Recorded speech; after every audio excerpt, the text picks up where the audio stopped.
देखो, लोग जो है भगवान, ईश्वर, प्रभु, अल्लाह, परमात्मा, ये सब चिल्लाते रहते हैं, पुकारते हैं, है ना। लेकिन साकार में मिलना ये तो बिल्कुल अलग बात है ना। साकार में रोज मिलना, रोज उनसे बातें करना, बिल्कुल साकार में, जैसे एक बेटा अपने बाप से मिलता है। एक होता है सुन लिया, महसूस कर लिया, सपने में देख लिया, और एक होता है साकार में, प्रत्यक्ष में मिलना। तो अपने दिल से पूछिए आप कि वो अदृश्य सत्ता, सर्वशक्तिमान है, जो पूरी दुनिया को संचालित करते हैं, कैसे संचालित करते हैं, क्या करते हैं वो, उनका क्या कर्तव्य है, ये किसी को भी नहीं मालूम। आज तो दुनिया की हालतें देखकर लोगों के प्रति तरस आता है। कैसे लोग देह, दौलत, नाम, मान, शान, प्रसिद्धि है, इसके हवस के शिकार हैं। धन कमा थोड़ी रहे हैं, धन की हवस है। तो ऐसे लोगों पर तरस पड़ता है। बाबा को भी तरस पड़ता है। बाबा आकर कहते हैं, मीठे बच्चे, जैसे बाप को सभी पर तरस आता, नफरत नहीं आती, ऐसे तुम बच्चे भी किसी से नफरत मत करो, रहम दिल बनो। क्यों? क्योंकि उन बेचारों को पता ही नहीं है, न देह का, न दुनिया का, न दौलत का है, न स्वयं का, किसी का भी ज्ञान नहीं है। न भगवान की प्लानिंग का पता है कि भगवान पूरी सृष्टि में कौन सी प्लानिंग कर रहे हैं। रहम दिल बाबा का सारे विश्व के प्रति एक ही प्लान है। वो कौन सा है?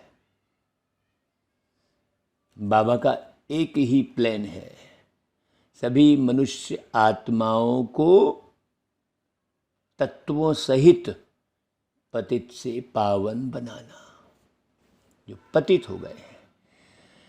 सोचो, कुछ भी करना पड़े लेकिन धन कमाना है, चाहे कैसा भी उल्टा सीधा है करना पड़े, उल्टी सीधी योजना बनानी पड़े,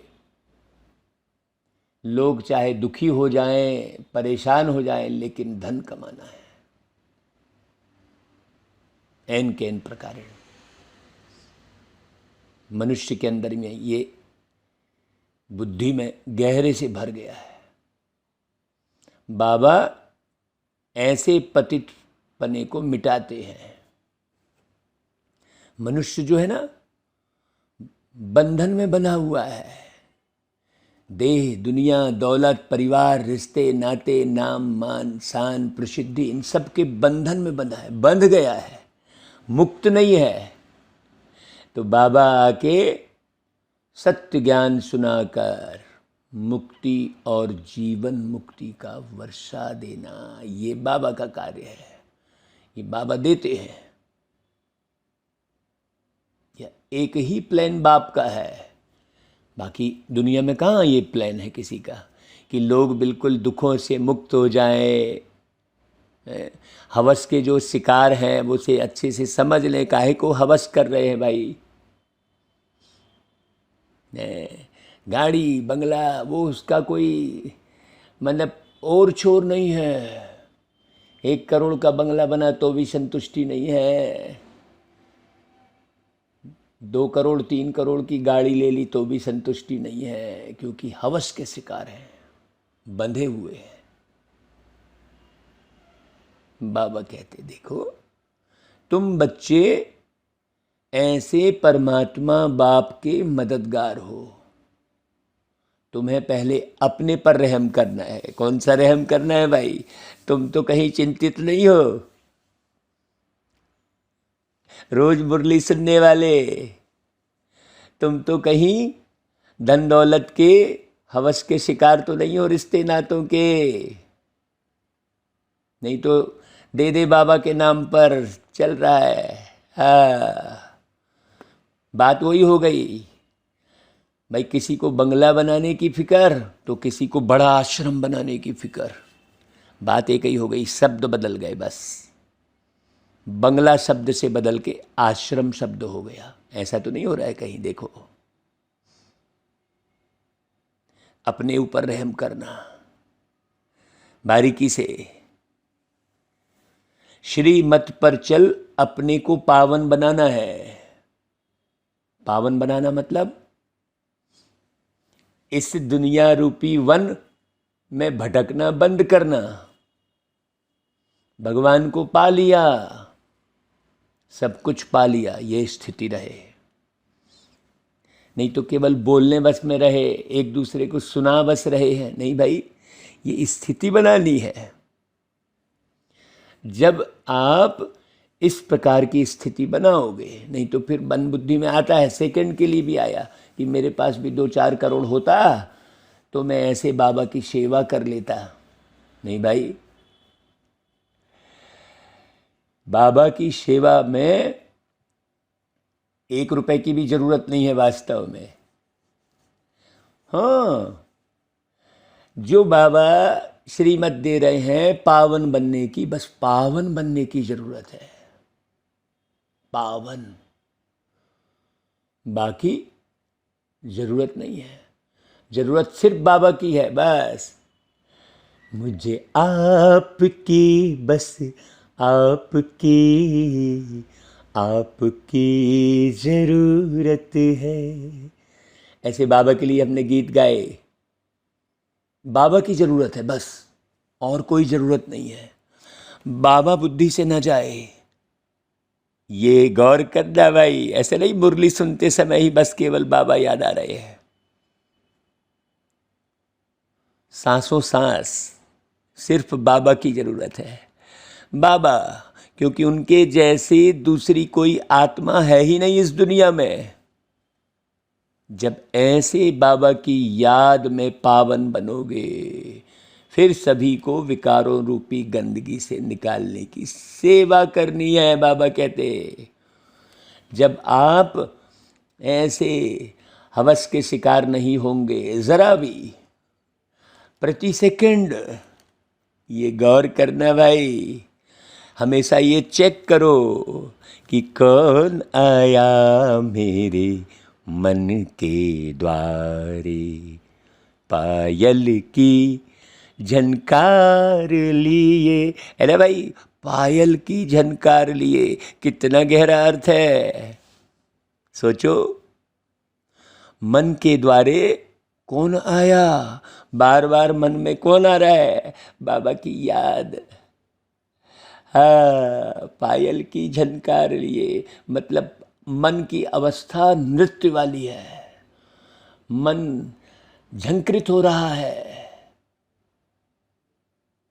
तो कौन आया भाई? बाप आया। किसके पास? बच्चों के पास। बच्चे किसके पास आए हैं? बाप कहते हैं मेरे पास, और बच्चे कहते हैं बाप के पास। तो अब तुम सम्मुख बैठे हो ना भाई, सुन रहे हो ना मुरली। ये बाबा ने ही मुरली सुनाई है। जानते हो ना भाई कि बाप बहुत रहम दिल है। बाप जानते हैं कि इन हमारे बच्चों को माया ने बहुत दुखी पतित किया है। ये बाबा जानते हैं, यह बच्चे नहीं जानते कि आखिर दुखी किसने किया है। जरा गौर से सुनना, इतना सा भी दुख अंदर में छुपा रहता है। हाँ, काम विकार है रावण, तो दुख है अहि रावण। सुनना भाई अच्छे से। तो बाबा जानते हैं, तो बाबा को तरस पड़ता है ना भाई, नफरत नहीं आएगी। कोई भी आत्मा विषय विकारों के वशीभूत होती है तो बाबा को नफरत नहीं आती है, तरस पड़ता है। बाबा कहते हैं, बच्चे मैंने तुमको सुख के संबंध में भेजा था। 5000 वर्ष की तो बात है। फिर ड्रामा अनुसार क्या हुआ, माया ने तुमको दुखी किया। पहले तुम सतो प्रधान थे, फिर रजो, फिर तमो में आए हो। बाबा कहते यह मैं जानता हूं, मैं जानता हूं तुम मेरे बच्चे हो। बाबा कहते हैं तुम मेरे हो, तुम मेरे हो, सदियों से मेरे। ऐसा है ना भाई। बाबा कहते मुझे ही आना होता है तुम बच्चों को पावन बनाने, राज्य भाग्य देने। तो बच्चे भी समझते हैं भाई, समझते हैं बरोबर बाबा आए हुए हैं। ये मुरली किनकी चल रही है, बाबा की। बाबा प्यार के सागर हैं, ये बाबा का परिचय है। शांति के सागर हैं, ये बाबा का परिचय है। ये नहीं वो लाइट है, वो ज्योति है, ये परिचय नहीं है। ओरिजिनल परिचय क्या है, प्यार के सागर हैं। तो जब हमारे बाबा प्यार के सागर हैं, हमको सुख शांति की दुनिया में ले जाते हैं, तो फिर हमको भी वैसे ही बाबा के समान प्यार के सागर बनना, सबको सुख शांति में लेके जाना। कैसे भाई सुख शांति में लेके जाओगे, जब खुद को माया से मुक्त करोगे। जब खुद को माया से मुक्त करोगे तो औरों को कर सकोगे भाई। है जैसे कोई दवाई मिलती है तो बीमारी ठीक हो जाती है मान लो, तो दूसरे को अगर वही बीमारी लगी तो क्या बोलते हैं कि भाई मैंने तो वो दवाई खाई थी, तुम भी खा लो, वो उससे बीमारी ठीक हो जाएगी। तो बाबा की ज्ञान की गोलियां खा खा के स्वयं को पहले ठीक करो, अच्छे से ठीक हो रहे हो कि नहीं भाई। बाबा जानते हैं यह माया ही सबका बड़े ते बड़ा दुश्मन है। इसलिए बाबा कहते मैं आया हूं अभी।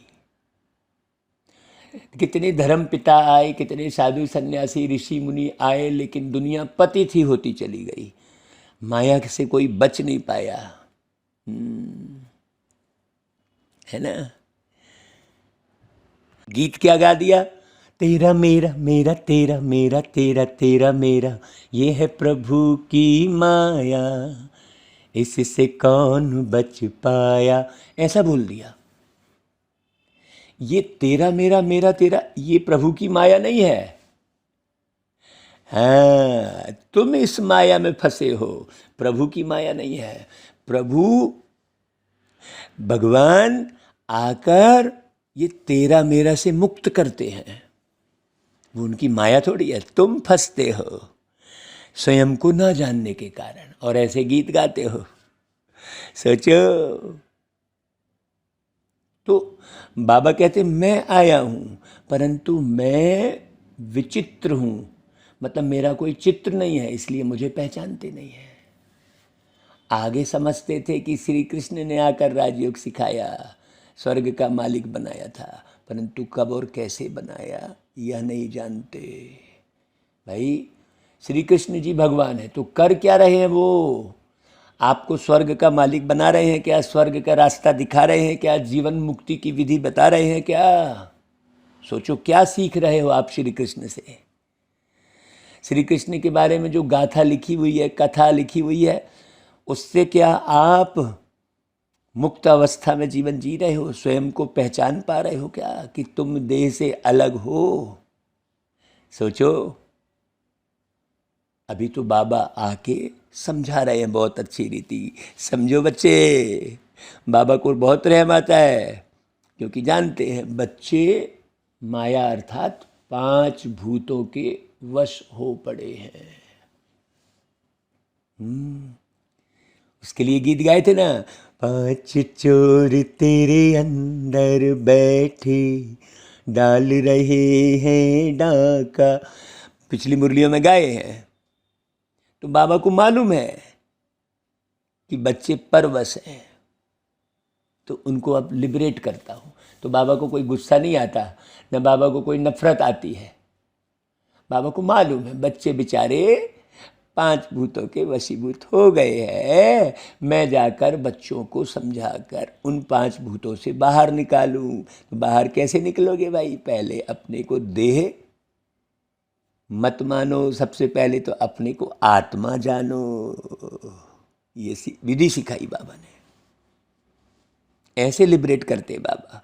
बाबा कहते बच्चे अब मेरे कारण व इस भारत अथवा सारे यूनिवर्स के कारण तुम मेरी मत पर चलो। कैसे भाई? अपने को आत्मा समझो, ये बाबा की मत है। शरीर मत समझो, किसी का बाप, किसी का भाई, किसी का चाचा मत समझो, करोड़पति अरबपति मत समझो अपने आप को, तब तो बाबा की याद आएगी। अपने को कोई पद पोस्ट वाला मत समझो, देखो कितनी जगह फंसते हो भाई। बाबा कहते मुझे याद करो और रहम दिल भी बनो, सबको बाप का परिचय दो।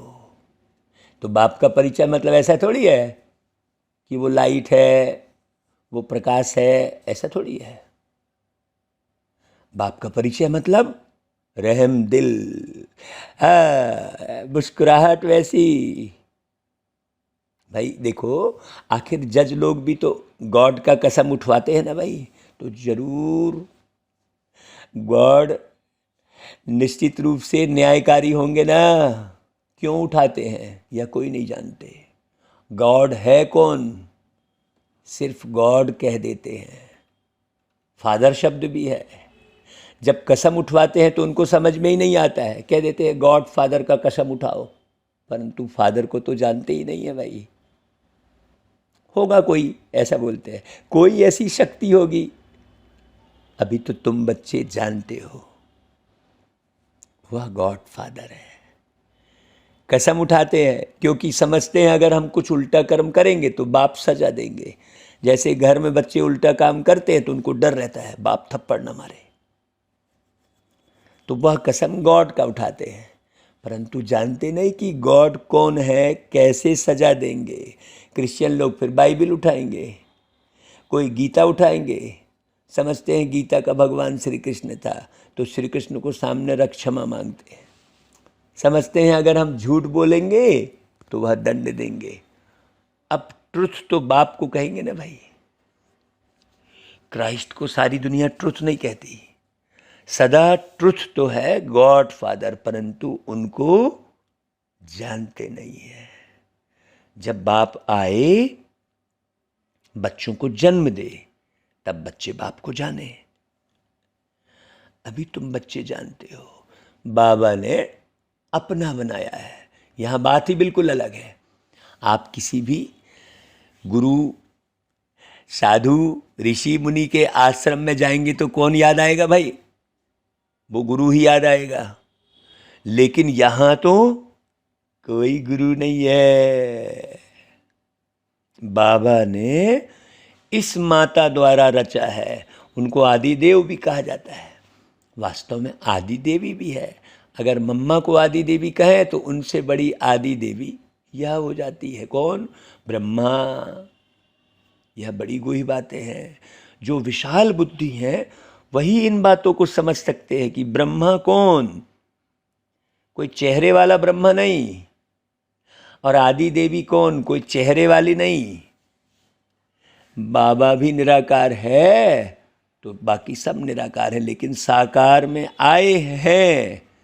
अभी अभी मैं आत्मा साकार में बोल रहा हूं, है ना भाई?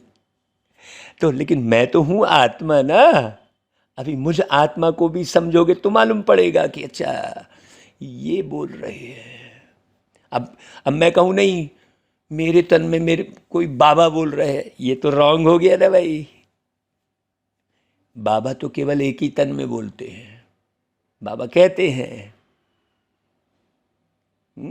बाप पतित को पावन बनाने वाले हैं। अच्छा, फिर पावन दुनिया कौन सी है भाई?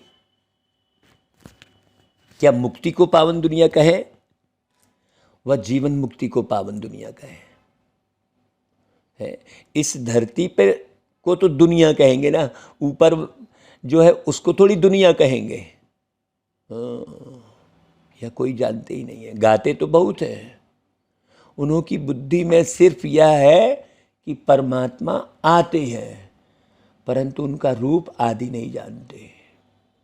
भाई जब राम के रूप में आए, कृष्ण के रूप में आए, तो फिर सर्वव्यापी कैसे हो गए? एक तरफ कहते हैं राम के रूप में जन्म लिया, कृष्ण के रूप में जन्म लिया, बजरंगबली के रूप में आए, तो गणेश जी के रूप में आए, तो फिर सर्वव्यापी फिर कैसे हो गए भाई? जब वो रूप धर के आए तो दोनों बातें गलत हो गई। सोचो, बाबा कोई रूप धर के नहीं आते। बाबा एक मानवीय तन के आधार के द्वारा बच्चों को पढ़ाते हैं, समझाते हैं, बोलते हैं। वो बाप बहुत रहम दिल है, प्यार के सागर है। तो बच्चों को भी रहम करना चाहिए, प्यार करना चाहिए सबको, एक दूसरे को। कौन सा प्यार? आत्मी प्यार, वस्तुओं वाला प्यार नहीं है, दैहिक आकर्षण वाला प्यार नहीं। प्यार करना चाहिए तो सोचो, लव स्टोरी दिखाते हैं, फिल्म बनाते हैं, दिखाते क्या है? एक दूसरे के शरीर के आकर्षण को दिखाते हैं, उसको प्यार कह दिए। नहीं भाई, प्यार तो आत्मा से आत्मा का प्यार होता है। दो सितारों का जमी पर है मिलन, आज की रात, आज की रात, ऐसा कहते हैं ना भाई। दो सितारों का मिलन है, दो शरीरों का मिलन नहीं है। तो प्यार करना चाहिए का अर्थ क्या हुआ भाई? इसे समझना पड़े ना। अगर हमने केवल प्यार करना चाहिए लिख दिया, बोल दिया, लोगों को समझ में ही नहीं आएगा। भाई प्यार तो हम कर ही रहे हैं, बोलेंगे। बाबा बहुत रहम करते हैं, उनको कहा ही जाता है मर्सीफुल, दया के सागर। बाबा कहते हैं तत्वों सहित सारी सृष्टि पर मैं मर्सीफुल हूँ, नॉलेजफुल हूँ, और प्यार में भी फुल हूँ। बाबा कहते हैं बहुत प्यारा बनाता हूँ। जैसे श्री कृष्ण कितना प्यारा है भाई, तो किसने बनाया श्री कृष्ण को? शिव बाबा ने। उनके घराने में सब प्यारे हैं, कृष्ण जी के घराने में जितने, वो यशोदा मैया भी प्यारी, तो नंद बाबा भी प्यारे। सोचो, तो बलराम भी प्यारा। वास्तव में डिनाइस्टी तो हमेशा राजा की कही जाती है। किंग एडवर्ड की राजाई कहेंगे, प्रिंस ऑफ वेल्स की नहीं कहेंगे। प्रिंस फिर किंग हो जाता है। तो यह भी ऐसे है। क्रिश्चियन का कनेक्शन श्री कृष्ण की राजधानी से बहुत है। वह क्रिश्चियन लोग श्री कृष्ण की राजधानी से बहुत कमाते हैं। पहले श्री कृष्ण की राजधानी को अपने हाथ में ले लेते हैं, फिर देते हैं। श्री कृष्ण की कहें अथवा लक्ष्मी नारायण की राजधानी थी, दोनों बातें की है। वही बच्चा बड़े होकर लक्ष्मी नारायण। अब वे क्रिश्चियन श्री कृष्ण को विश्व की राजधानी दे देंगे वापस। कितना वंडरफुल राज है। अब वही श्री कृष्ण को राजधानी बनाने में मदद भी दे रहे हैं। बड़ी गहरी बात। वो श्री कृष्ण धरती पर है ना भाई। आखिर सारी राजधानी श्री कृष्ण को देकर जाते हैं, इसलिए श्री कृष्ण के मुख में मक्खन दिया है। ऐसे नहीं मक्खन का कोई गोला है। दो बंदर आपस में लड़ते हैं तो माखन श्री कृष्ण को मिल जाता है। माखन ये पूरी सृष्टि। भाई नहीं लड़ते हैं, बंदर लड़ते हैं। भाई में लड़ाई नहीं होगी, बंदर। 5 विकार भी बंदर में मशहूर है ना भाई। बंदर ही खो खो खो खो करता है, बंदर ही मोह में लटका रहता है। अभी तुम श्री कृष्ण की डिनाइस्टी बना रहे हो। विश्व के मालिक बने का माखन तुमको मिलना है। ये सब बड़ी गहरी समझने की बात है। लेन देन का अथवा कर्मों का हिसाब किताब कैसा है ये देखो। क्रिश्चियन के भी कर्म देखो, राजधानी लेकर फिर वापस देना ही है। आपस में कितना लड़ते हैं, राजाई का मक्खन फिर तुमको मिलना है। तुम प्रिंस प्रिंसेस बन जाते हो। तुम बच्चों को भी बड़ा रहमदिल प्यार का सागर बनना है। बड़ी इत्मीनान से मुरली सुनना, पूरी एकाग्रता से। नहीं बुद्धि इधर उधर भग गई तो बोले पता नहीं क्या बोले। तो बाबा कह रहे देखो, नफरत नहीं लानी है अंदर में। दुनिया में तो एक दो के लिए नफरत ही रखते हैं, फिर यथा राजा रानी तथा प्रजा नंबरवार सब नफरत रखते हैं। आपस में लड़ेंगे मरेंगे। तो बाबा बहुत अच्छी रीति समझाते हैं, इसमें घृणा की कोई बात नहीं है भाई। ये तो ड्रामा बना हुआ है। हर एक मनुष्य अपने को नीच पापी ही तो कहते हैं। मंदिरों में जाकर अपने ऊपर ही नफरत करते हैं। कहते हैं ना भाई, मैं मूर्ख खल कामी, कहते हैं ना भाई। महात्मा को पवित्र समझ फिर उनके चरणों में गिरते हैं। अब आप पावन हो हम पतित है ऐसा कहते हैं। इन सब बातों को तो बाप ही जानते हैं। मनुष्य गॉडफादर के नाम पर कसम उठवाते हैं, लेकिन वह भी झूठा कसम हो जाता है। क्यों? क्योंकि गॉडफादर को तो जानते ही नहीं है, कोई संबंध नहीं है। अभी तो हमारा संबंध कितना गहरा हो गया प्यारे बाबा के साथ। सोचो, सांसों सांस बाबा की याद आती है ना भाई। सवेरे उठो तो बाबा। अगर गॉड फादर कहे कसम उठाएं तो बुद्धि में आए कि उनसे तो हमको वर्षा मिलना चाहिए भाई। स्वर्ग क्या होता है यह किसी को पता ही नहीं है। वो ऊपर स्वर्ग दिखा दिए। अरे तुम तो कहते हो फलाना मरा स्वर्गवासी हुआ, तो गया कहाँ फिर? कुछ भी समझते नहीं। बाप को कोई के लिए भी नफरत नहीं है, बाबा को सबके लिए प्यार है। मालूम है बेचारे मुझे हुए है भाई। लौकिक में भी कोई बच्चा यदि कुछ गलती करता है तो बाप को कोई नफरत थोड़ी होती है। बाप उस गलती को सुधारते हैं। तो बाबा कह रहे हैं अभी तुम बच्चे सम्मुख हो। बच्चों को खास, बाकी जनरल सभी को समझाते हैं। तुम बच्चों को पढ़ाकर जीवन मुक्ति देता हूँ और सबको मुक्ति धाम में ले जाते हैं। बाबा कहते मेरा सब पर प्यार है। अब तुम बाबा की सुनकर समझकर और देख लो भाई, मुक्ति धाम में जाकर लटकोगे कि जीवन मुक्ति स्वर्ग में रहोगे। बाकी तो उस गवर्नमेंट के तो अनेक प्लान्स बनते रहते हैं। बाबा कहते हैं मेरा सिर्फ एक ही प्लान है, पतित मनुष्य को पावन देवी देवता बनाना। मनुष्य कहते भी हैं पतित पावन आओ, हमको पावन बनाओ। फिर उनको ना जानने के कारण कह देते हैं हम ही पतित पावन हैं। बताओ। तो बाबा समझाते हैं पहले तो बड़े ते बड़े चीफ जस्टिस की भी सर्विस करो। उन्हें समझाना चाहिए आत्मा का बाप तो एक है, उनका कसम तुम क्यों उठवाते हो? क्या कसम उठाने समय श्री कृष्ण याद आता है? क्रिश्चियन से पूछो कि क्राइस्ट याद आता है या गॉड फादर? जानते हो कि पाप करेंगे तो दंड भोगना पड़ेगा, परंतु बाप दंड कभी देते ही नहीं है। सोचो, वो तो करन करावनहार हैं, धर्मराज द्वारा सजा दिलाते हैं। गॉड तो मोस्ट बिलवेड बाप है। बाकी तो लोग झूठे कलंक लगाते हैं कि बाप ही सुख देते दुख देते। कहते हैं तू ही बिगाड़े तू ही संवारे। अब बताओ, वो बिगाड़ते हैं कि संवारते हैं? दो बातें तो एक एक के साथ हो नहीं सकती। तो क्या भाई बेरहम है क्या? एक तरफ कहते हैं दया के सागर मर्सीफुल, फिर दूसरी तरफ गीत गा रहे हैं तू ही बिगाड़े। बाबा कहते हैं भाई मैं कैसे बेरहमी करूँगा? जब मैं ही बेरहमी करने लग जाऊं तो फिर दुनिया का निर्माण कैसे हो?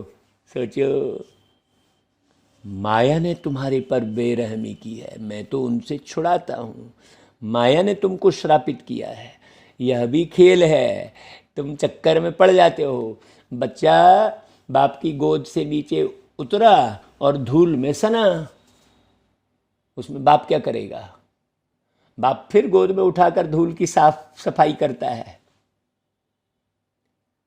तो बाबा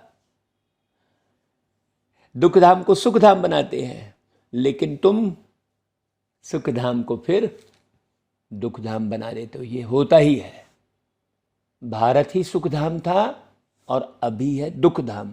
यहाँ पर सुख की कामना करना मतलब फोकट में ही मूंझना है। यहाँ पर सुख की कामना मत करो, बाबा को याद करो बस। बाबा फिर सुख धाम का मालिक बनाते हैं। परंतु ऐसे थोड़ी ही दुख धाम का मालिक खुद ही बनाएंगे। सोचो, बाबा सुख धाम का मालिक बनाते हैं। बच्चे कहते हैं बाबा प्यार के सागर हैं, बाबा आपकी श्रीमत पर चल, हम अपने को पावन बनाएंगे। तो अपने पर रहम करेंगे ना भाई। जितना टीचर से पढ़ेंगे उतना अपने ऊपर रहम करेंगे, नहीं तो नापास हो पड़ेंगे। तो अब तुम्हारी बुद्धि में अच्छी रीति नॉलेज है, तुम जानते हो नॉलेजफुल मर्सीफुल, पतित से पावन बनाने वाले एक ही बाप है। तो उनकी मत पर चलना पड़े। अपनी मत पर चले, अर्थात रावण की मत पर चल रहे हो। यदि तुमने अपनी मत लगाई तो श्रीमत पर ना चल, अपनी मत व किसी और मनुष्य की मत पर चलते हैं तो धोखा खा लेते हैं। श्रीमत पर कदम कदम चले तो बेड़ा पार है। भाई चढ़ाई बहुत ऊंची है, माया के तूफान किस्म किस्म से आते हैं। ऐसे तूफान आते हैं भाई, हम आपको अगर अनुभव सुनाने बैठे तो मुरली बहुत लंबी हो जाए। समझ में ही नहीं आएगा कि ये माया के तूफान है। अनुभव की मुरली अलग सुनना है। बाबा को मालूम है कि माया के तूफान में बच्चे फंस गए हैं, इसलिए बाबा को कोई नफरत नहीं आती, किसी पर नफरत नहीं है। बाबा बस यही चाहते हैं, जैसा मैं हूँ वैसा बच्चों को भी बनना चाहिए। बाकी अजामिल जैसे पापी तो सभी है ना भाई। एक गीत में भी है ना कि मैं एक छोटा सा बच्चा हूँ, जैसे कहते हैं ना कि मैं 1 मास का बच्चा हूँ। पुराने बच्चे तो आपके पास बहुत है भाई, जिनको आप पावन बना रहे हो। तो मुझ छोटे बच्चे को भी पावन बनाओ। तो कहते हैं कि श्रीमत पर चलो तो पुराने से भी अच्छी रीति आगे जा सकते हो। लिफ्ट भी तो मिलती है ना भाई। कई पुराने क्या होते हैं, ढीले पड़ जाते हैं, माया के मुरीद बन जाते हैं। इसलिए अच्छी रीति समझो, देरी से आने से तुमको शक्तियों से योगदान मिलता है ना। अब हमने भाई दीदियों और दादियों से कितना बल पाया, लेकिन शक्तियाँ भी नंबरवार हैं। ऐसे नहीं कहा जाता है कि तुम शक्तियों से बुद्धि योग लगाओ, दीदी दादी से बुद्धि लगा दो, नहीं। शक्तियों से तुम शंख ध्वनि सुनो, बाकी बुद्धि योग बाबा से लगाना है। तो बाबा को याद करो तो विकर्म विनाश होंगे। ढिंढोरा पिटवाना है, ढिंढोरा पिटवाना मतलब ढिंढोरा जो होता है चमड़े का होता है। तो इसका मतलब ये नहीं है कि एक ढोलक गर्दन में लगा के और पीटना शुरू कर दिए, नहीं। ढिंढोरा पिटवाना मतलब इस देह के भान को भूलना, इस चमड़ी के भान को, है ना भाई। यहाँ कोई अंधश्रद्धा की बात नहीं है कि ढोल पीटोगे तो तुम्हारा पब्लिसिटी हो जाएगी, नहीं भाई। कॉलेज में या स्कूल में या यूनिवर्सिटी में कोई अंधश्रद्धा नहीं हो सकती। तो ऐसे ही यह है God fatherly university. Knowledgeful God है, बाप बन के बच्चों को पढ़ाते हैं। तो तुम्हारी एम ऑब्जेक्ट क्या है भाई? तुम्हारी एम ऑब्जेक्ट है कि हम मनुष्य से देवता बनेंगे। बाकी दूसरे स्कूल कॉलेज में मनुष्य से बैरिस्टर बनते हैं, तो बुद्धि योग बैरिस्टर के साथ रहता है, फिर उस समय डॉक्टर के साथ नहीं रहेगा बुद्धि योग। तो यह भी कॉलेज है, न कि अंधश्रद्धा। यहां एम ऑब्जेक्ट है मनुष्य से देवता। मनुष्य कौन है? आत्मा ही मनुष्य है। कहते हैं मनुष्य आत्मा, मनुष्य आत्मा फिर देवात्मा बनती है। इसमें शरीर की बात नहीं है भाई। वो वकील भी कौन? वो शरीर थोड़ी वकील बनता है, वो आत्मा ही वकील बनती है ना। इंजीनियर बना तो वो आत्मा ही इंजीनियर बनती है ना भाई, शरीर थोड़ी। आत्मा छोड़ी तो फिर वो इंजीनियर है बोलेंगे क्या? सोचो। तो आत्मा ही देवता बनती है। अभी कोई कहे कहाँ तुम देवता हो भाई, ऐसा थोड़ी है तुम शरीर को देख के बोलोगे। नहीं, गीता में भी भगवान उवाच है, परंतु भगवान कौन है यह गीता वाले भी नहीं जानते। यह ब्रह्मा भी कहते हैं हम भी गीता पढ़ते थे, अभी के मनुष्य शास्त्रों को मानते ही नहीं है। गीता को उठाने से उनकी बुद्धि चली जाती है श्री कृष्ण की तरफ। उनको सब धर्म वाले तो नहीं मानेंगे ना। गीता है वास्तव में सर्वशास्त्र में शिरोमणि शिव बाबा की गाई हुई, जो अभी चल रही है। देखो ये मुरली ही बाबा की गीता है जो आप सुन रहे हो अभी, यही है गीता। वो बाजार में जो प्रिंट वाली गीता मिल रही है वो नहीं। तो गॉडफादर कहते हैं वह है स्वर्ग के रचयिता। तो बाबा से तुमको स्वर्ग का वर्षा मिलना चाहिए ना भाई, है? या फादर के घर जाना है, भगवान पास जाना चाहते हैं, सब मुक्ति ही चाहते हैं, वह लोग जीवन मुक्ति से क्या जाने। बाबा कहते हैं मैं तो पढ़ाता हूँ, मैं फिर सर्वव्यापी कैसे होऊंगा भाई? है ना, आत्मा सर्वव्यापी है न परमात्मा सर्वव्यापी है। सब आत्माएं अपनी अपनी अलग अलग हैं, सबका पार्ट अलग अलग है। एक आत्मा सर्वव्यापी थोड़ी है, तो फिर एक परमात्मा सर्वव्यापी कैसे हो जाएंगे? सोचो, कह रहे हैं सबका मालिक एक, तो सर्व में व्याप्त कैसे हो जाएंगे? सर्वव्यापी कहने से फिर मुख ही मीठा नहीं होता। तो बच्चे यह बातें अच्छी रीति धारण करो और बहुत मीठे बनो, कोई से नफरत नहीं करनी चाहिए। अभी तो पत्नी ही पति से नफरत कर रही होती है, तो पति जो है पत्नी से नफरत कर रहा होता है। सोचो, डॉक्टर जो है मरीज से नफरत कर रहा है, मरीज डॉक्टर से नफरत कर रहा है। देखो, नेता जो है मतदाताओं से नफरत कर रहा है, तो मतदाता नेताओं से नफरत कर रहे हैं। सब एक दूसरे से नफरत कर रहे हैं। देखो, सोचो, नफरत नहीं करनी चाहिए भाई। सर्जन लोग होते हैं, किसको कैसी भी गंदी बीमारी होती है तो भी उनको तरस पड़ता है और शफा देते हैं। लेकिन आजकल तरस कहाँ पड़ता है? आजकल तो लूटते हैं, धन की तरफ निगाह रहती है ना भाई। तो समझो अच्छी रीति, आपको जो बीमारी लगी है तो कुछ जरूर खराब काम किया है, उसका यह कर्म भोग है, समझो। बाबा कहते हैं माया की प्रवेशता होने से मनुष्यों से विकर्म ही होते हैं और पतित बन जाते हैं। 5 विकारों को खराब समझते हैं, तब तो सन्यासी भी भागते हैं भाई घर छोड़ के। तो पवित्रता का मान बहुत है। या तो समझते हो हम पहले देवताओं को नमन करते हैं, पीछे सन्यासियों को किया है, क्योंकि वे भी पावन बनते हैं। तो देवता सबसे पहले। तो कौन है भाई देवता? अभी जो पढ़ रहे हो वही देवात्मा बनोगे।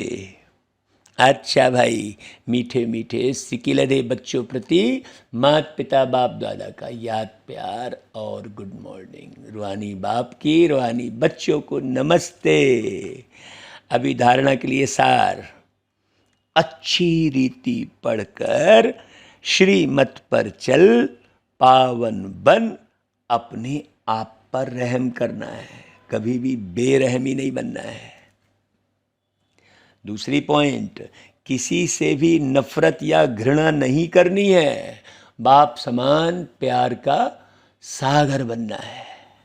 अच्छा भाई, वरदान, सूक्ष्म शक्तियों द्वारा स्थूल कर्मेंद्रियों को संयम नियम में चलाने वाले स्वराज्य अधिकारी भव। कोई पॉइंट यदि ना समझ में आ रही हो तो जरूर फोन करके पूछ लेना भैया, लेकिन पक्के बनना है ना भाई। तो सबसे पहले अपनी सूक्ष्म शक्तियों की रिजल्ट को चेक करो, जो विशेष मन, बुद्धि और संस्कारों पर पूरा कंट्रोल रखते हैं उन्हें ही स्वराज्य अधिकारी कहा जाता है। ऐसे नहीं मन हुआ तो ये खा लिए, मन हुआ तो वहाँ चले गए, मन हुआ तो चले गए बाबा के सेंटर, नहीं मन हुआ तो नहीं गए, हैं? ऐसा थोड़ी है भाई, सिस्टम बनाओ। हाँ, मन हुआ तो रंगीन कपड़े पहन लिए, मन हुआ तो सफ़ेद वस्त्र पहन लिए, ऐसे मन के हिसाब से मत चलो, मन को कंट्रोल करो। बुद्धि कहीं भी भटक रही है, भटकने दे रहे हैं, नहीं भाई। कुछ भी संस्कार बना लिए, नहीं, सब पर कंट्रोल करने वाला ही स्वराज्य अधिकारी कहा जाता है। यह सूक्ष्म शक्तियाँ ही स्थूल कर्मेंद्रियों को संयम और नियम में चला सकती हैं। तो जो अपनी सूक्ष्म शक्तियों को हैंडल कर लेते हैं वह फिर दूसरों को भी हैंडल कर सकते हैं भाई। तो स्व के ऊपर कंट्रोलिंग और रूलिंग पावर सर्व के लिए यथार्थ हैंडलिंग पावर बन जाती है। जिसका स्व के ऊपर ही कंट्रोल नहीं है, स्व के ऊपर ही वो रूलिंग पावर नहीं चला रहा है, कोई नियम मर्यादा पर नहीं चल रहा है, तो वो दूसरे के ऊपर कैसे हैंडल करेगा भाई, किसी और को कैसे हैंडल करेगा। अच्छा भाई, स्लोगन, जिसके साथ 1000 भुजाओं वाले बाप हैं वे कभी दिल शिकस्त नहीं हो सकते। तो बाबा की 1000 भुजाएं कौन सी हैं भाई? बाबा की 1000 भुजाएं ब्राह्मण परिवार। तो भाई जो ब्राह्मण परिवार के साथ है वो हमेशा खुशनुमा रहेगा, वो दिल शिकस्त कभी नहीं होगा। ब्राह्मण परिवार, 1000 भुजाएं किसकी है? शिव बाबा की। और शिव बाबा के 1000 भुजाएं कौन है? ये ब्राह्मण परिवार, ये हमारी मीठी मीठी बहनें, ये मीठे मीठे भाई, दादियाँ। ये सब बड़ी गहरे समझने की बात है। ऐसे नहीं हरि है 1000 हाथ वाला, तो हाथ कौन से हैं? वो गाते तो हैं हरि है 1000 हाथ वाला, लेकिन वो हाथ का पता ही नहीं है कि हरि के 1000 हाथ कौन से हैं। है भाई? अच्छा भाई, ओम शांति।